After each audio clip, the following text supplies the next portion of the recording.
Here's a question. Do you believe in heaven? Various polls find that somewhere around 80% of Americans do.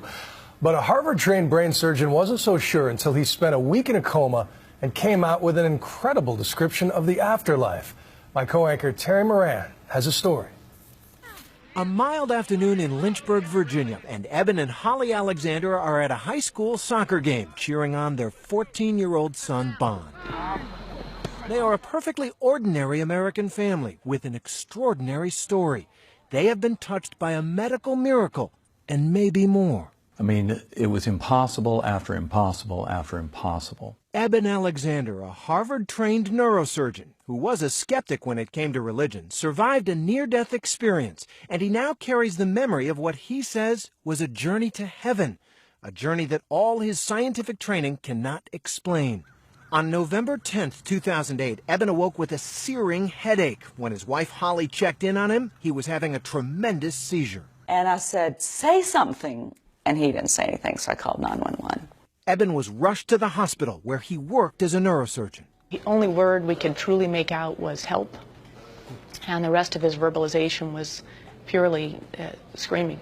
Eben Alexander had been stricken with an extremely rare and virulent E. coli meningitis infection that was ravaging his brain, plunging him into a coma. I mean, I was trying to die.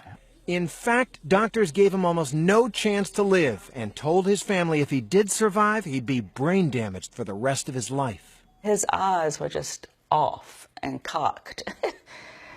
It was just like no one was there. Eben believes Holly is right. He wasn't there. Did you go to heaven? Yes. I mean, in every sense of the word, that's what my experience showed me. His first recollection, he says, was being a speck of pure awareness in a dark and murky underworld.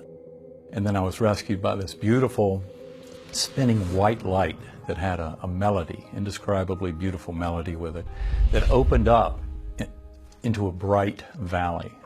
Just an incredible, rich, ultra-real world of indescribable complexity. God was there, he says, and he encountered him through an orb of brilliant light.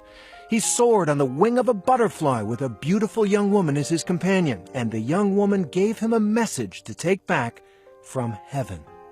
You are loved, you are cherished, there's nothing you have to fear, there's nothing you can do wrong. It's a beautiful vision, but heaven?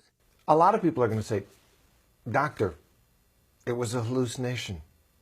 Your brain got zapped by this disease, all the wires got crossed, and you saw a girl on a butterfly wing, and you were spinning up in a melody. I know this was not a hallucination, not a dream, not what we call a confabulation. I know that it really occurred, and I know it occurred outside of my brain. So basically... But how? How can he even suggest that, much less claim that his experience is proof of heaven, as he's called his new book? He showed us his brain scan. It wasn't leaving any part of my cortex unaffected. So your conclusion is because all of this outer area, which is the higher functioning, was covered with the infection, what you experienced in the coma wasn't part of the brain. Right. Many neuroscientists are deeply skeptical of Eben's claims, arguing his brain must have produced his vision somehow, most likely as he came out of coma. But something else happened. After he recovered, Eben, who was adopted, saw a picture of a sister from his biological family who died years ago, a woman he never knew. And I knew who my guardian angel was on the butterfly wing. It was the most profound experience I've ever had in this life. Your sister, by birth, and from a family that you didn't know because you were adopted, who died several years ago, who you had never met, you saw while you were in coma. Yes. And that was the key. That explained everything. Sounds good, that's for sure. Dinner time at the Alexander home. Come, Lord Jesus, our guest to be, blessed. They were not a particularly religious family before Eben's coma. He was a skeptic. Not anymore.